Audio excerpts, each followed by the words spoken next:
Hi, I was unschooled in an environmentally sustainable, intentional community, and I made a video talking about 5 ways that growing up the way I did didn't really help prepare me for the real world. So now I'm going to get ready and talk about 5 ways that it really did prepare me for the real world. Quick little background for you. An intentional community is basically a community where you choose your neighbors and there are set values that everyone in the community shares. Mine were environmental sustainability. It was Christian based, so it had a lot of Christian values, and hospitality was a big one, peace-based values, things like that. And then unschooling, while it has become kind of problematic today with people not actually doing what they need to do to educate their children, it's basically when you are homeschooled but you don't have a set curriculum. But my parents were very careful to make sure I was learning everything I need to learn, just kind of let me guide the schooling. But I did get all the education I needed and I learned. If you want more background and details about how I was raised, go watch my playlist on YouTube. I talk a lot about it. First thing that really helped me with the real world is the way I was raised in the community, and then also in my unschool group. So we had twice a week I'd meet up with other homeschoolers, other unschoolers, but it was a very unschool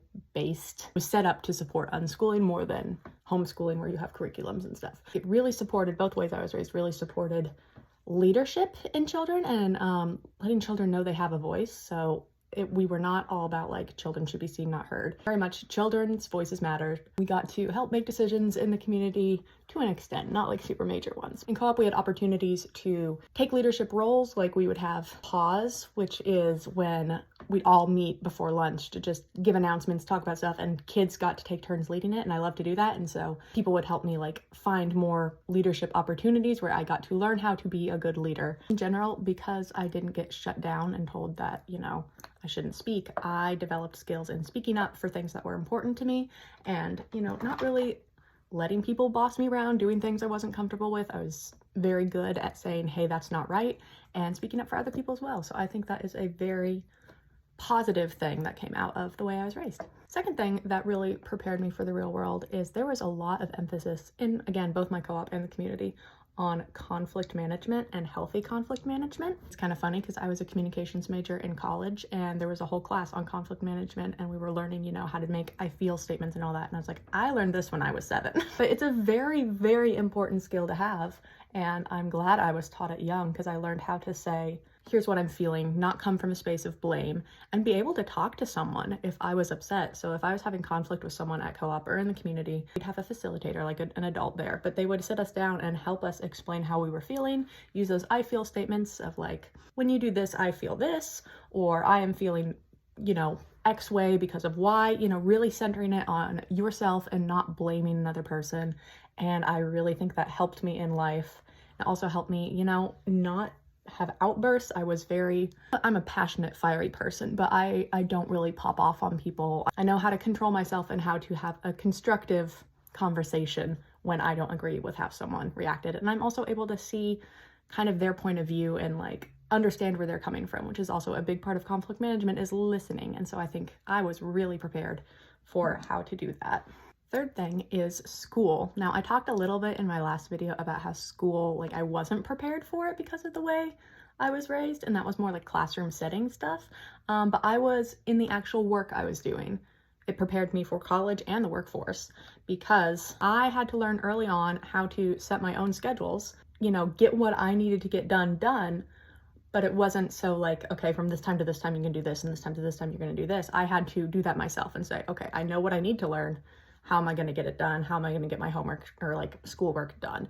So that really set me up for college because the way I was unschooled and then homeschooled later, I switched to more homeschooling classes, or very much go to class and then you take home homework and do that. And so college was kind of the same sort of system. So I felt very prepared to do college. And then at work also, I love to collaborate, but I'm very self-reliant. So I will get my work done. I usually get it done early.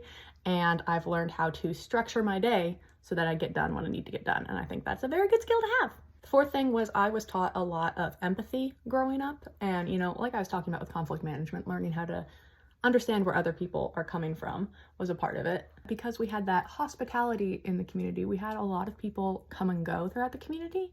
We had a guest house that we let people stay in, which wasn't an ideal situation, honestly. I talked a little bit about that in my last video, and I've talked in other videos about it. There were some upsides that I learned about a lot of different kinds of people and the struggles that people go through all the time. So we had unhoused people stay with us. So I learned a lot about, like, you know, that they were real people and going through things. And we had people who, you know, were just down on their luck and needed a place to stay to help, like, get back on their feet. We had immigrants who stayed with us. I learned so many stories and how people got the way to the place they were, and that helped me develop a lot of empathy. And the fifth thing that I was really prepared for is paying attention to the world around me, like being an advocate for issues I cared about. As I said before, my community focused on environmental sustainability, so I grew up in an eco house where we had a lot of features that were a lot more environmentally friendly. So I learned how to live a sustainable life and be a little conscious about my environmental impact. But even beyond that, we went to a lot of protests. I've been going to protests since I was, you know, before I can remember. So we'd go to the Capitol every year to protest mountaintop removal. I'm in Kentucky, so that is a big issue in Appalachia. I'd also go to protests and hearings against the death penalty. And my parents would take me to speakers who worked with people on death row and just kind of hearing what that was like. I grew up learning about all these different social causes, environmental causes going on. We did boycotts, we traveled to different states for major protests. So I just knew what was going on in the world, and I was able to develop a strong sense of what I believed was right and wrong. So I have been paying attention to what's going on in the world since I was very young and was taught to do that. And what I really appreciate about my parents is, while they are very progressive, we don't always agree on everything, and I've kind of gotten to be more progressive than them, and they, since I was a kid, have been fine with me disagreeing with what they taught. There was never, here's what you have to believe. It was just showing what they believed, and if I didn't agree with something, they would listen to me and they would hear what I had to say. Think of all the skills that growing up the way I did taught me. Learning how to think for myself and pay attention to what's going on and advocate for what I believe in is definitely the most important one. Overall, I think I was raised to be a pretty competent adult, but if you want to watch the video of 5 things I don't think I was prepared for, go do that. Thanks so much for watching. Bye!